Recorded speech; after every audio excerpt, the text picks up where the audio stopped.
Hello, my name is Benjamin Hart. I'm an American attorney and the Managing Director of Integrity Legal here in Bangkok, Thailand. As the title of this video suggests, we're discussing K-1, K-3, CR-1, and IR-1 visas. These are the primary spousal type visas, even though the K-1 is a fiancé visa. From the standpoint of adjudication, they're kind of all viewed as if they were spouse visas. So from a legal standpoint, they view them all as family-based, immediate relative for either the proposed spouse or the spouse of an American citizen, although the CR-1 and IR-1 categories can pertain to the spouses of lawful permanent residents in the United States.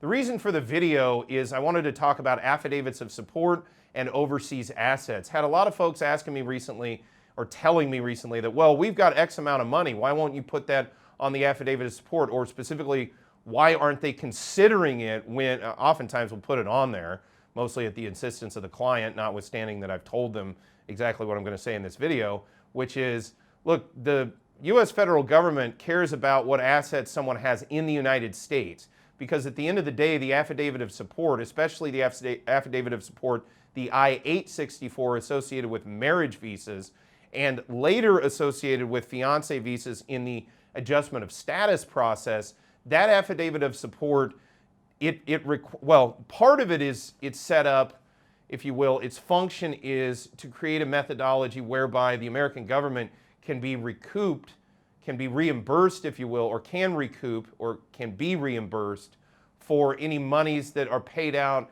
in terms of means-based benefits, so welfare, so to speak, or means-tested benefits in the United States.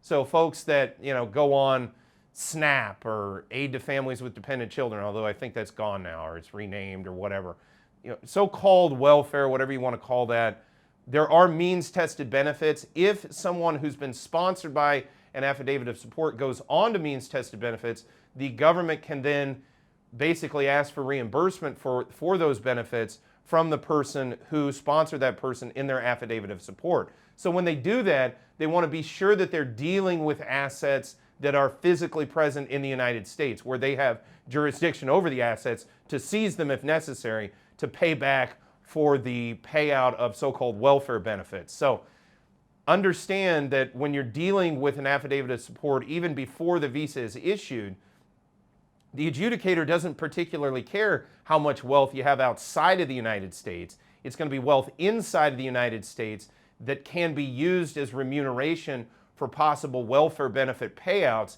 in the future. That's the purpose of the affidavit. That's why they want you to sign this sponsorship agreement. And again, the K-1 is different. The K-1 affidavit of support, you don't deal with that until you're dealing with adjustment of status. You don't deal with it as directly, I should say.